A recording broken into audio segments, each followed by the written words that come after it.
me cambió la vida. Fue algo muy fuerte que creo que hasta la fecha no supero.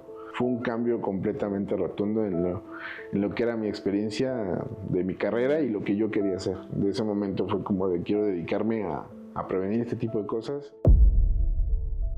Hola amigos de la prevención, ¿qué tal? ¿Cómo están? El día de hoy nos acompaña nuestro queridísimo compañero André Morales. Hola.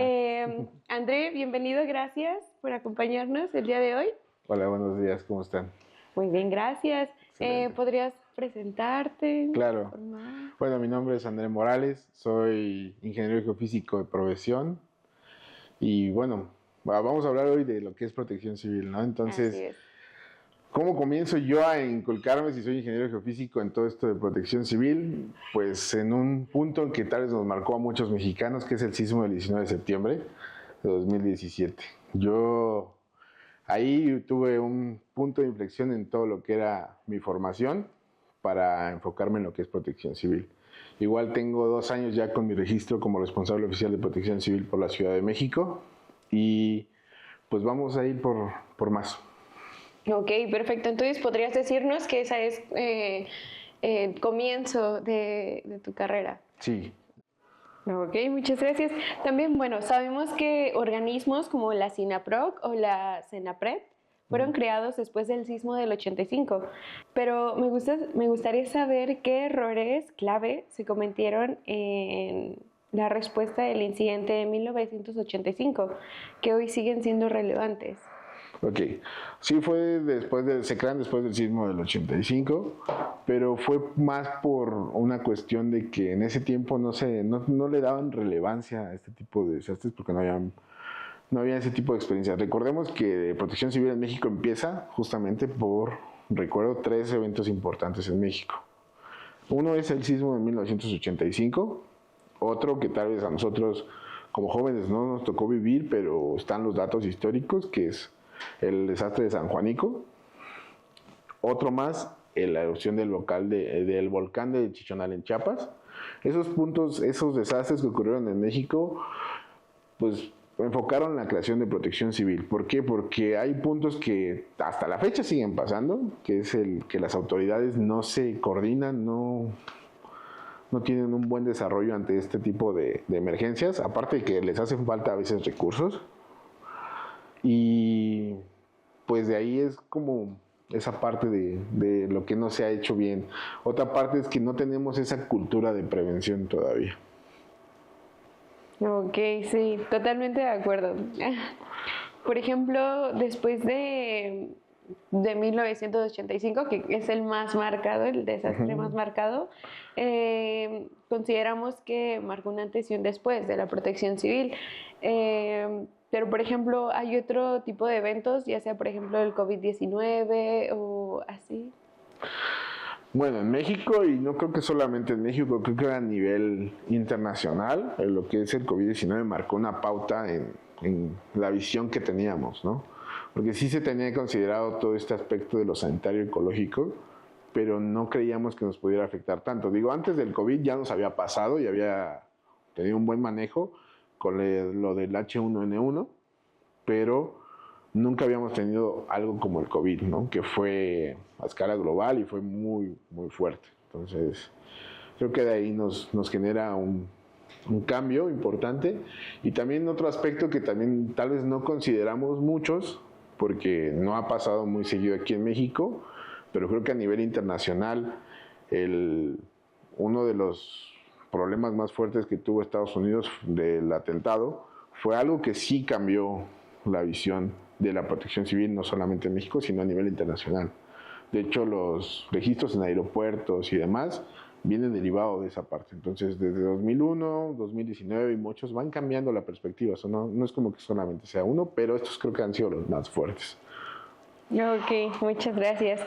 Y bueno, regresando a temas de protección civil, ¿me puedes decir cómo está estructurado el sistema de protección civil en México a nivel federal, estatal y municipal? Bueno, sí, dentro de la Ley General de Protección Civil, en el artículo 17, si recuerdo bien, nos dice que todas las entidades tienen que tienen la facultad de tener su propia ley y su reglamento, están facultados para tenerlo. Entonces, dentro de la estructura federal está lo que es la SINAPROC, la CENAPRED, que nos ayuda a coordinar a todos los entes, a todos los estados. Pero dentro de eso, los estados son libres de tener sus propios reglamentos y sus propias leyes con base en la ley general. Entonces, de ahí nos vamos enfocando un poco más a lo estatal. De ellos tienen la dependencia y tienen que tener todos los recursos. Después nos vamos a los municipios. De ahí depende del alcalde, del director municipal, del presidente municipal o de quien esté al mando de generar eso. Entonces, por eso también tenemos reglamentos y leyes municipales. Entonces, por eso es un poco complejo el tener la evaluación por ejemplo, en centros de trabajo, tener tu carpeta de protección civil, que ahorita vamos a llegar a tocar ese tema, me imagino, en un futuro. Sí. De tocar eso. Recuerden que el programa no solo es una carpeta ni un trámite más, ahorita lo tocamos más adelante, pero depende mucho de cómo lo vayamos enfocando. Digo, va desde lo nacional, vamos a lo federal, lo estatal, pero vamos desglosando ley y reglamento, estado, municipio.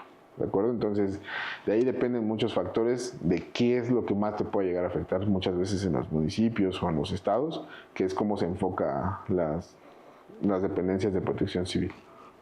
Ok, claro. Y, por ejemplo, ¿qué papel juegan las instituciones como la Coordinación Nacional de Protección Civil o la SINAPROC? Pues juegan un papel muy importante porque, como hablábamos, en 1985 no había quien regulara cómo se iba a establecer ese protocolo de emergencia después de ese desastre, ¿no? Entonces ellos ayudan demasiado a coordinar y a gestionar quién va a hacer qué en cada uno de los aspectos que pueden afectar a México, desde los huracanes, sismos, etcétera. Digo, somos un país muy rico en recursos naturales, pero también un país que nos afectan demasiados fenómenos. Sí, totalmente. Bueno, también, por ejemplo, ¿me puedes decir cómo se fomenta la cultura de la prevención en escuelas, en empresas y en comunidades?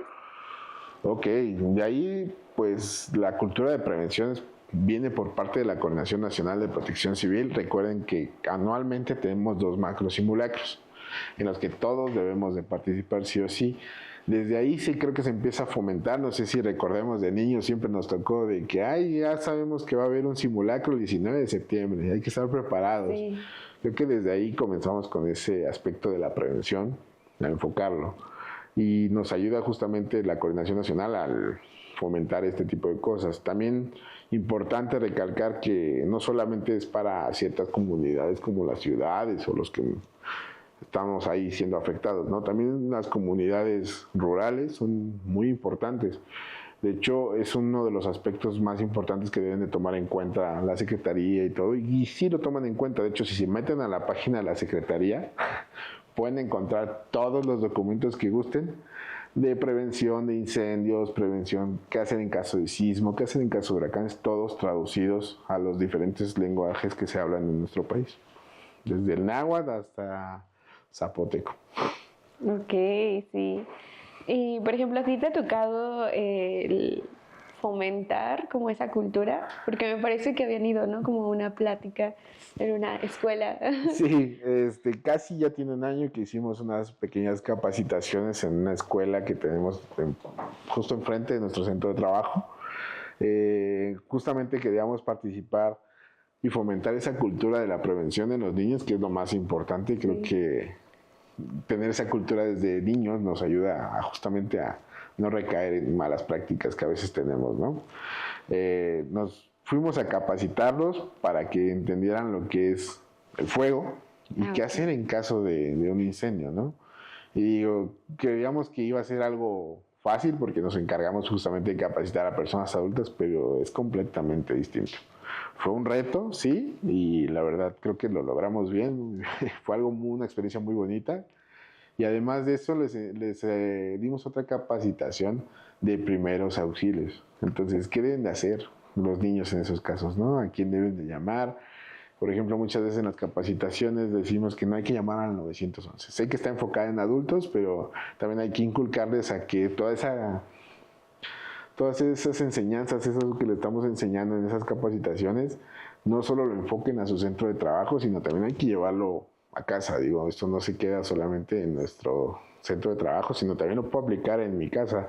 Si me ocurre algún problema de primeros auxilios que yo puedo atender en mi hogar, pues ya tengo la capacitación para hacerlo. Entonces, por ejemplo, le decimos a los niños que no se marcan 911, porque hay niños o hasta personas adultas en nuestra comunidad que no saben contar arriba del 100, ¿no? Entonces hay que marcar al 911.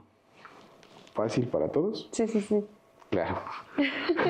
Totalmente de acuerdo, ok. Y entonces es una de las experiencias que más te ha gustado, ¿no? Sí, fue algo muy bonito con los niños. Trabajar con los niños es algo muy bonito, muy enriquecedor. De hecho, no nos esperábamos la respuesta de los niños. Creíamos que iba a estar un poco más rígido, tranquilo, pero recuerdo que utilizamos unas botargas para incentivarlos un poco. Sí.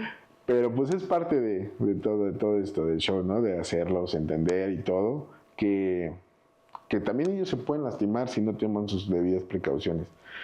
Y pues fue algo muy bonito, digo, los niños se amontonaban y todo por las botargas, pero al final, que les preguntamos después de todo a hacer esa pequeña escena, Sabían decir. sabían todo lo que se tenía que hacer. Entonces eso te llena de un gozo significativo, ¿no? De que estás haciendo algo bien. Qué bueno, me alegra mucho. Y, por ejemplo, ¿cuál consideras que es el principal reto de México en protección civil en los próximos 5 años? Ok, eso sí está bastante complicado, porque en lo que es México, Sí. protección civil siempre ha sido, como lo vemos desde lo de 1985, San Juanico, todo ha sido muy reactivo. Estamos esperando a que suceda el evento para poder reaccionar y mitigarlo. Pero desde hace unos años para la fecha se está tratando de cambiar eso en muchos estados. Como tienen ese libre albedrío, se está cambiando a lo que es gestión integral de riesgos y protección civil. Esto lo están haciendo para que sea todo más preventivo. No esperar a que llegue y atenderlo, sino más buscar la prevención de todo esto. Entonces, el reto más importante que tiene México en estos 5 años es cambiar ese chip de ser reactivos a tener una cultura más preventiva. Creo que ese es un reto bastante complicado. Nos falta mucho, la verdad, porque, por ejemplo, yo en mi experiencia del 2017, justo igual me tocó en mi escuela. Yo estaba en un programa del gobierno recibiendo documentación y justo recuerdo que fue antes del sismo que se hizo lo de el simulacro. Yo recuerdo que estábamos en el patio, unas personas no bajaron de los edificios, otras sí, y como que había justo, o sea, esa falta de cultura de, pues sí, de apoyar o de estar presente en ese tipo de eventos. Y recuerdo que, pues digo, afortunadamente yo estaba en planta baja, pero sí recuerdo haber visto como, pues ya, ¿no? El momento del caos, que ya empieza el temblor, pues ver a mis compañeros, ¿no? En el tercer piso, corriendo, intentando bajar, o sea, fue un caos total. Y pues justo, o sea, siento que fue por no tomar las cosas con la seriedad que debe ser, ¿no?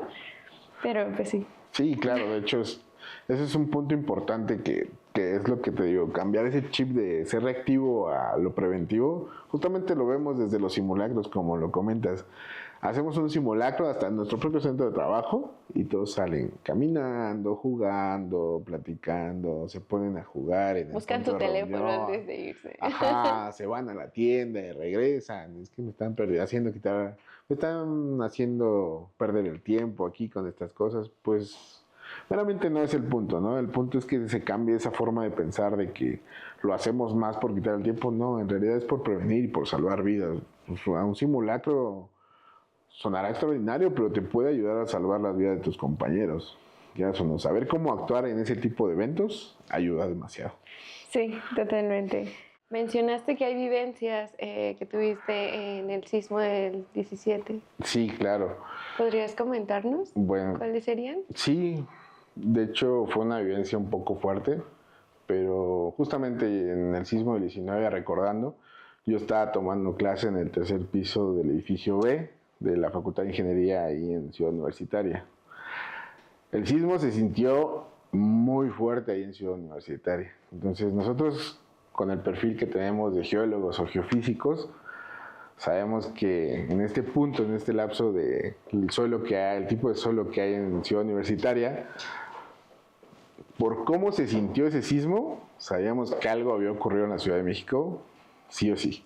O sea, sabíamos que había ocurrido un desastre o que algo fuerte había ocurrido. No sabíamos qué todavía, porque pues como siempre pasa en México y en muchos lados, la comunicación fue un caos, no había cómo comunicarse, ni había transporte, no había nada, entonces sabíamos que algo había ocurrido. Yo ese día pues estaba incomunicado con mi familia y lo que quería pues era saber cómo estaba mi familia. Entonces yo lo que hice fue caminar de Ciudad Universitaria, donde vivía en ese tiempo, que era en Circuito Interior y la Calzada de la Viga. Yo vivía en ese tiempo por ahí. Entonces pues me fui caminando desde Ciudad Universitaria hasta ese punto. Entonces, un poquito cansado, ¿verdad? Claro. Pero sí fue un lapso en el que yo tuve que recorrer, recuerdo muy bien el camino porque no iba solo, iba con un compañero que yo conocía de la prepa, que me encontré justamente, que también tenía el mismo caso y necesitaba llegar. Y nos fuimos acompañando, nos fuimos caminando porque no había taxis, no había peceros, no había metro, no había nada en ese momento. Entonces lo que yo quería era llegar. No tenía, y justamente no tenía celular en ese momento porque había sufrido un accidente de mi celular en ese momento, entonces yo estaba completamente incomunicado. Pues bueno, me recuerdo que caminamos de Metro Copilco, bajamos hacia Avenida Tasqueña y comenzamos a caminar todo Tasqueña. Entonces, no sé si muchos recordarán, pero lo que es los condominios multifamiliares de ahí de Tasqueña, pues se derrumbaron y a nosotros nos tocó ver todo ese caos, ver Calzada de Tlalpan completamente detenida, no pasaban autos y ver escombros tirados y demás. Digo, lo primero que queríamos hacer es ayudar, pero también, pues, saber que nuestras familias estaban bien y comunicarle a nuestras familias que estábamos bien. Entonces, lo que hice, pues ya vi esos eventos, vi muchas casas dañadas, demás, gente en la calle esperando, muchas cosas. Y ya lo que hice fue llegar a mi casa, estar con mi familia y ver que todo estaba bien. Y pues la verdad, al otro día, junto con otros compañeros, nos organizamos y salimos a ayudar a quitar escombros, a organizarnos con la gente que estaba ahí. De ahí lo que yo viví en los multifamiliares fue algo que verdaderamente me cambió la vida. Fue algo muy fuerte que creo que hasta la fecha no supero. Son cosas que uno no supera totalmente. Sacar personas de los escombros es algo muy complicado. Entonces, de ahí yo estuve apoyando 2 días.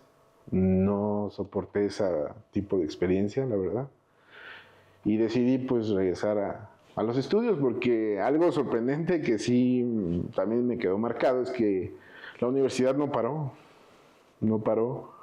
las escuelas no pararon, muchas cosas no pararon, aunque todo estaba hecho un caos. Digo, esa parte de la solidaridad como que no se vio muy reflejada, ¿no? Pero tuve que regresar y la verdad me costó superar ese evento. Y de ahí salieron las brigadas de evaluación de estructuras por parte de la facultad. Digo, recuerdo que profesores nos dieron capacitación de cómo evaluar las estructuras de una manera rápida para saber cuáles podrían seguir siendo habitables y cuáles no, y me tocó participar en esas brigadas.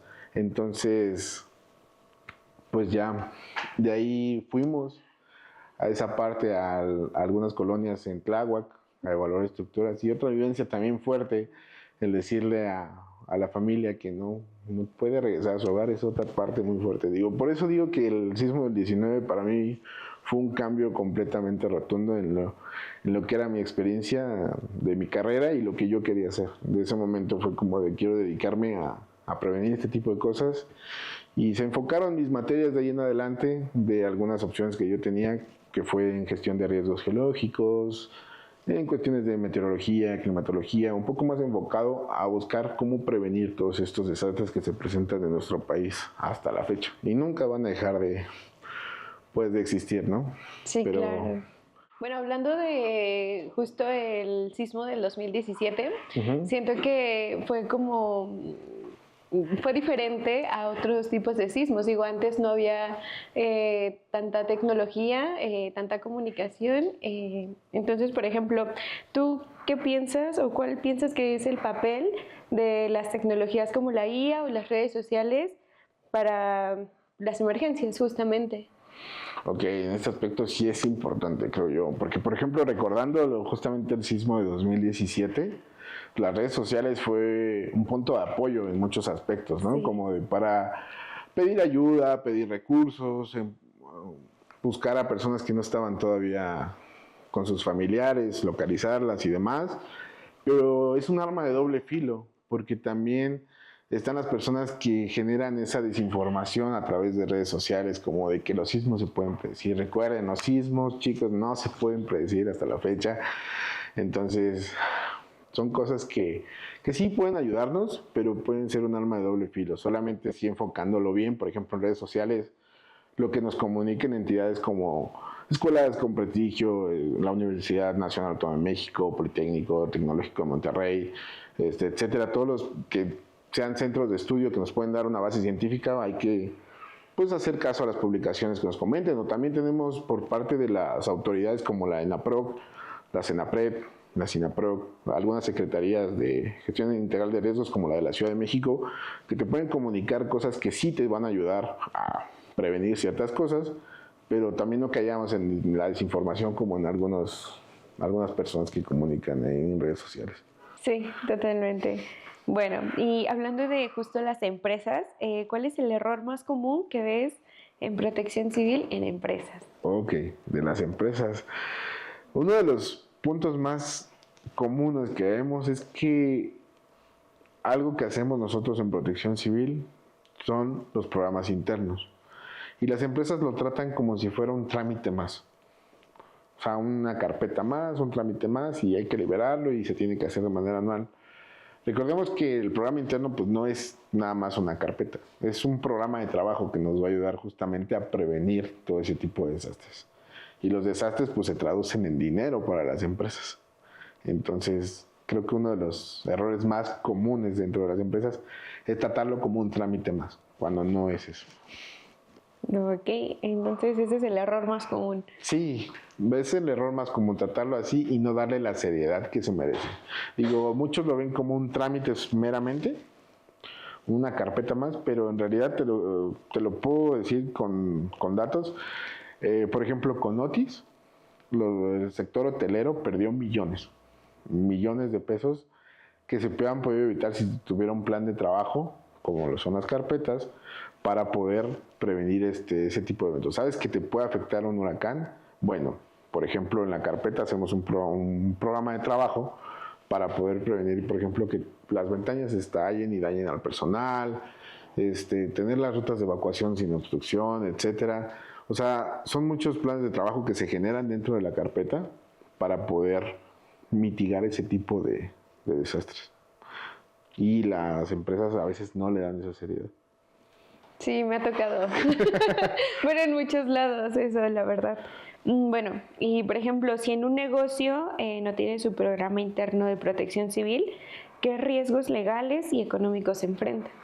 Ok, recordemos que aquí en protección civil no solamente hay un carácter, pues, de una responsabilidad civil, de multas, sino también un carácter de una responsabilidad penal.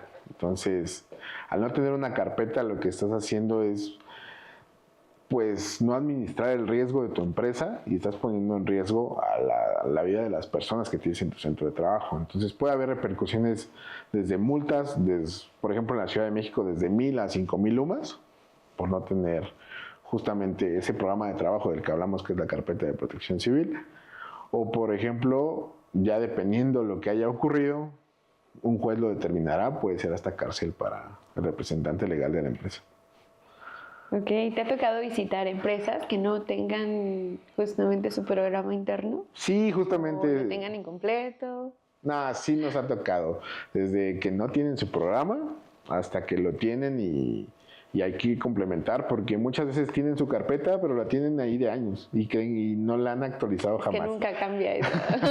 Pero ellos sí han cambiado sus instalaciones, entonces el riesgo cambia. Sí. De hecho, para tener una carpeta, un programa interno hay que hacer diferentes pasos. Por ejemplo, un análisis de riesgo. Del análisis de riesgo hay que tener planes de acción para eso.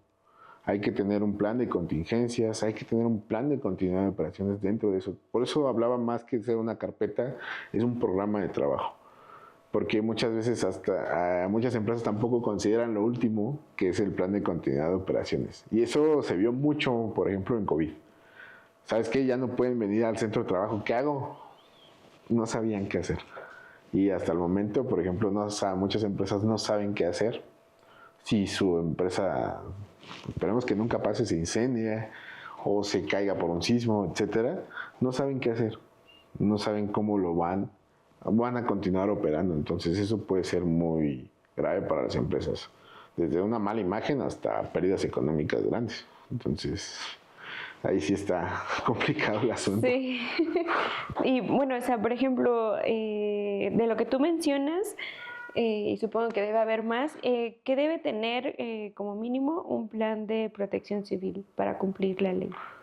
Como te digo, deben de tener un plan, primero un análisis de riesgos. ¿A qué riesgos están expuestos el personal y el centro de trabajo? Después de eso hay que hacer justamente un análisis y zonificación de los mismos. Después un plan de contingencias, planes de acción para mitigar esos riesgos y un plan de continuidad de operaciones como mínimo para poder tener su carpeta, bueno, su programa interno. Vamos a dejarle llamar carpeta, pero hay que no caigamos en eso, sino en su programa interno. Eso es lo mínimo que deben de contener. Vale. ¿Y tú recuerdas si alguna empresa haya evitado un desastre gracias a su preparación? ¿Qué hicieron bien? Pues yo creo que todas aquellas que tienen su plan de trabajo han evitado desastres. De hecho, el tener a tu personal capacitado para poder atender emergencias, el tener tu programa de trabajo para mitigar todos esos riesgos y administrar todos los riesgos que tienes en tu centro de trabajo, te va a ayudar a evitar cualquier desastre. Ay, sí, Sí. totalmente de acuerdo. Es algo sabio eso. Bueno, y por ejemplo, hay mitos. Ok. Es verdad, ya hablando de protección civil, ¿es verdad que siempre se recortan los recursos a protección civil cada que ocurre una tragedia o un accidente? Más bien hasta que ocurre, o sea, que los recorten y bueno, ya hasta que ocurre. No que los recorten. Algo que sí no nos dejarán mentir muchas autoridades y nosotros que podemos visitar a las dependencias de protección civil en los estados, los recursos son limitados. Son muy limitados para protección civil. De hecho, a él me ha tocado visitar dependencias de protección civil en algunos estados que no tienen luego ni energía eléctrica. Entonces es muy complicado que las dependencias de protección civil actúen de manera preventiva ante este tipo de eventos si no tienen los recursos necesarios, ¿no? Es muy complicado. Por ejemplo, supongamos el estado de Veracruz, que es un estado muy grande. ¿Podría tener el recurso para darle a todas las dependencias? Sí, yo creo que sí. Y que fuera de manera preventiva. De hecho, el reglamento y la ley de ese estado ya se está volviendo justamente de gestión integral de riesgos y protección civil. Va muy enfocado a eso. Ok, entonces no los recortan. Pues como tal, recortarlos estaría yo incurriendo en algo que desconozco, pero sé que tienen recursos limitados, eso sí lo sé. Ok, ya es diferente eso. Sí. Y bueno, cuando estamos hablando del tema de investigación, bueno, a mí me llamó mucho la atención el por qué no hay un plan claro para una erupción del Popocatépetl. Porque bueno, sabemos que se manejan por semáforos como los niveles de alerta y pues ya llevan en semáforo amarillo desde 2019. Okay. ¿Qué va a pasar cuando exista el semáforo rojo? ¿Cómo puede desarrollarse una evacuación masiva? Ok, de aquí debemos de tener algo presente. Sí existen protocolos de actuación ante una erupción volcánica por parte del Popocatépetl y de hecho no es el único plan de acción que existe. Tenemos diferentes tipos de volcanes activos en México, los cuales tienen su propio protocolo. Uno de ellos es el Popocatépetl, creo que es el más conocido, pero también tenemos volcán en Nayarit, tenemos un volcán en Chiapas activo, el Chichonal, que también derivó de todo esto. Entonces, sigue un semáforo amarillo porque las escalas así lo emiten, ¿no? están monitoreados constantemente por los departamentos de Geología y Geofísica de la UNAM y aparte de las dependencias de Protección Civil. Ellos monitorean y evalúan la sismicidad del sitio para poder evaluar si estamos en un semáforo amarillo o no. Si llegamos a cambiar de semáforo a rojo, también está dividido en otra escala. ¿Hasta dónde van a evacuar? ¿Cuáles son los puntos en los que tienen que evacuar, los anillos de acción? Entonces, de ahí sí existen, y una evacuación masiva, pues no sé si necesariamente tenga que ser tan masiva solamente de los poblados alrededor, al menos que sí lleguemos a tener una catástrofe, ¿no? Lo que sí nos podría afectar demasiado, por ejemplo, aquí en la Ciudad de México, no son flujos de lava ni flujos basálticos, solamente sería caída de cenizas, ¿no? Pero sí hay que evacuarlos para que aún así nos afecta la caída de cenizas. Y por ejemplo, justo la caída de cenizas, ¿sí hay como un plan de protección civil aquí en la Ciudad de México? Sí, de hecho la Secretaría de Gestión Integral de Riesgos ya tiene un protocolo de actuación ante ese tipo de eventos. Tienen, de hecho, por ejemplo, algo más común que lo de una erupción volcánica podría ser lo que nos está ocurriendo hoy en día, que son las inundaciones en la Ciudad de México. Ellos tienen un protocolo de actuación para cuando se inundan ciertas partes de la ciudad, ya saben dónde son más propensos a inundarse y activan ese protocolo de actuación. Digo, ahí estamos actuando de manera más reactiva, pero lo que busca la Secretaría es llegar a esa prevención, ¿no? No tires basura, no contamines demás para que no se tape el alcantarillado y no se inunde. Construye en otros lugares para que no te estés expuesto, no tengas esa vulnerabilidad a esos peligros. Entonces, es esa parte. Sí existen, pero también hace falta un poco, por parte de la Secretaría y por parte de nosotros que pertenecemos a ese sistema de protección civil, de la divulgación de ese tipo de protocolos o de actuaciones, sí hace falta un poco. ¿Hace falta recursos? También. Sí, totalmente de acuerdo con eso. Y bueno, por ejemplo, tú, si tuvieras el poder de cambiar una sola política en protección civil, ¿cuál sería? ¿Cómo sería? ¿Por qué? Híjole. Pues bueno, yo cambiar una política creo que me estaría metiendo en un ámbito que no es lo mío. Si pudieras. No, ahí sí no me gustaría decir que yo quería cambiar alguna política en específico, porque ese es un tema un poco más desarrollado a las personas que se encargan de legislar. Nosotros podemos decir que no cambiarla, pero tal vez sí anexarle un poco más de ámbitos preventivos. Esto estaría bastante bien, ¿no? Y obligar un poco más a las empresas a tener este tipo de ámbito preventivo y de capacitación y demás. Eso creo que tal vez sí fomentaría un cambio distinto en el pensamiento de muchos. Bueno, considerando que la protección civil en México nació como respuesta del terremoto del 85, ¿crees que hoy sigue siendo un sistema más reactivo que preventivo? Hasta el momento, sí. Hasta el momento seguimos siendo más reactivos. De hecho, no me dejarás mentir. ¿Tú te has capacitado o tienes alguna noción de lo que es, no sé, las rutas de evacuación? ¿Conoces las rutas de evacuación en tu centro de trabajo? Claro que sí. ¿Sí?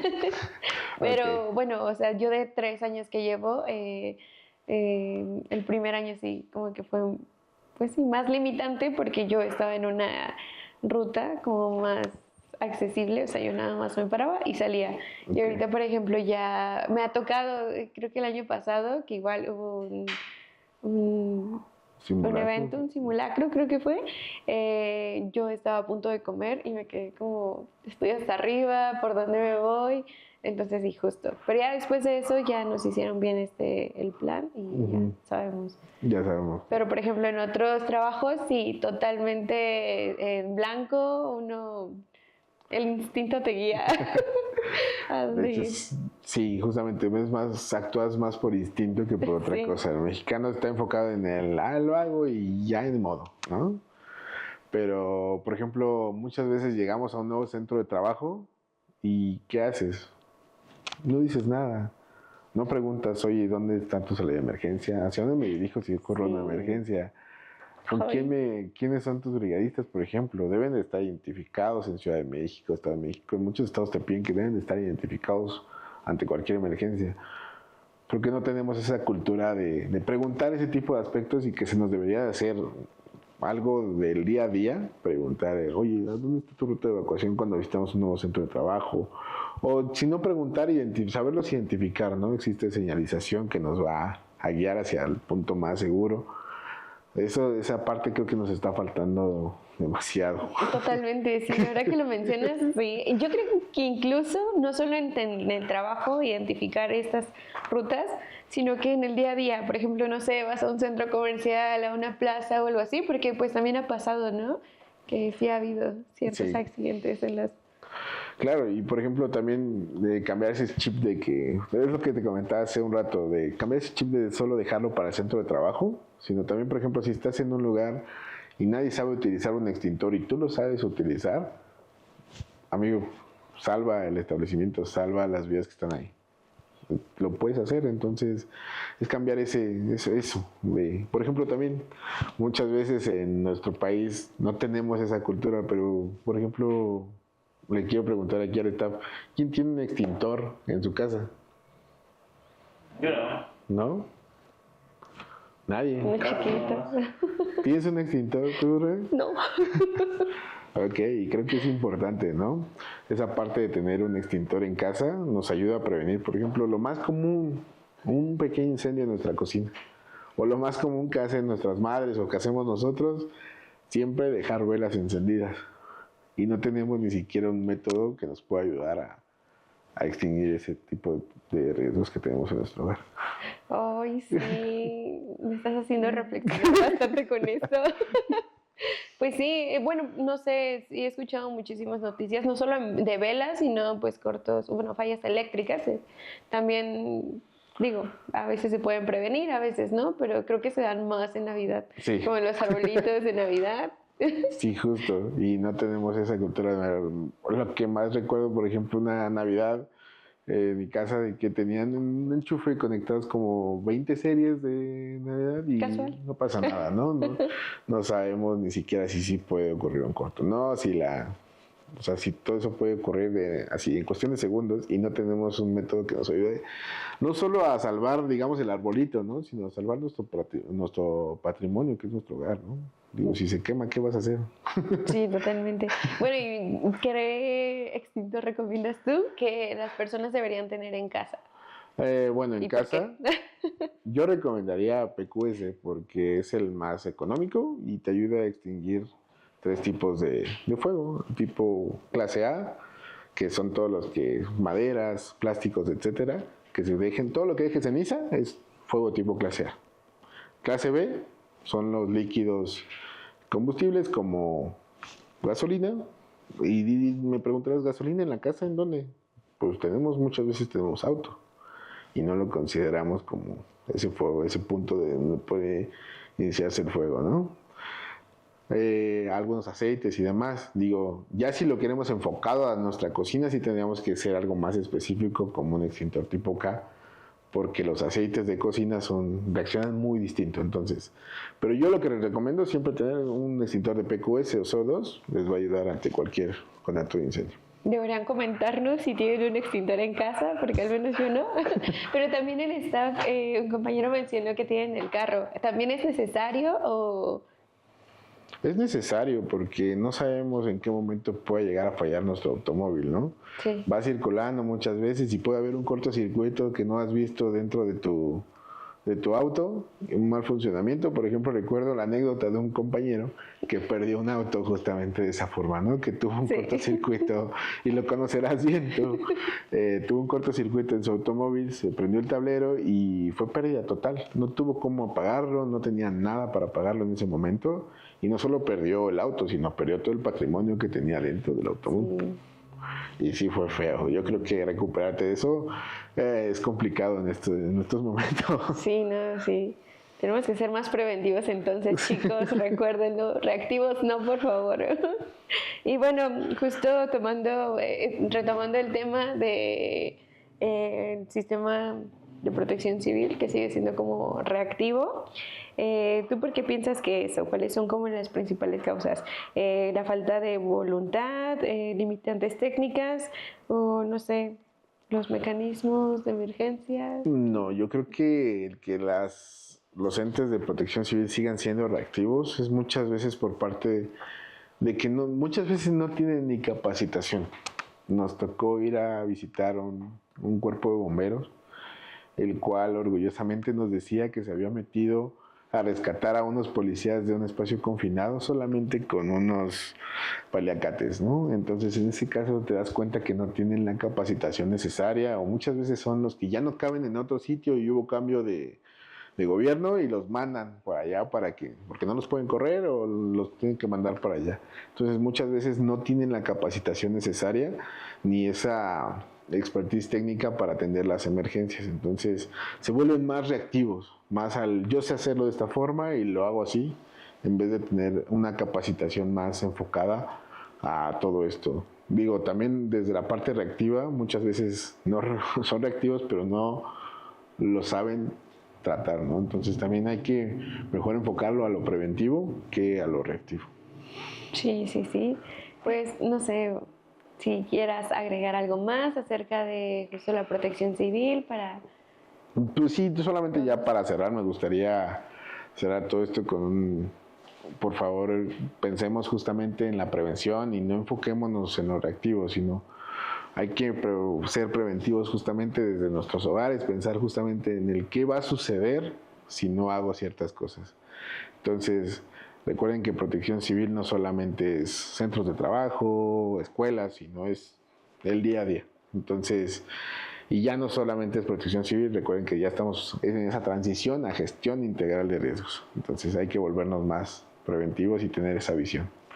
Ok, muchísimas gracias por todo lo que nos cuentas. Me has llenado de información y yo creo que no solo a mí, sino a más personas. Y bueno, ya te agradecí a ti y pues les agradezco a ustedes, chicos, por escucharnos, por vernos y nos vemos en el siguiente capítulo. Nos vemos.